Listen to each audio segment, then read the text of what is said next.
સતત 6-7 મહિનાથી આ રોડ જ્યારનો ચાલુ થયો, હાર્દિકભાઈ એવું કહેતા હતા કે 4 લાઈન રોડ એટલે ખેડૂતોને વિરંગામ જવા માટે તકલીફ નહીં પડે, પરંતુ 6-7 મહિનાથી આ રોડ હજુ આવ્યો ને એવો હે.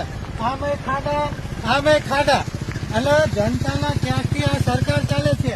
આ ગુજરાત ચાલતું હોય તો જનતાના ટ્યાગથી, અને એ જ જનતા અત્યારે વિરગામ જાય એટલે કિલ્લો ચીપડા આંસુમાં વળે.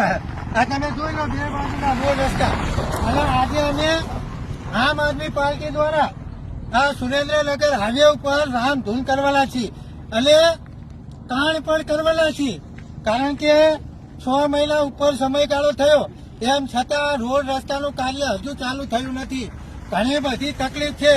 મને તો એવું લાગે છે જો કોઈ ડિલિવરી ઉપર કોઈ બહેરાને લેડીઝને લઈ જાય તો વિરગામ ડિલિવરી ના થાય, આ રસ્તામાં જ ડિલિવરી થઈ જાય એવો રસ્તો હે.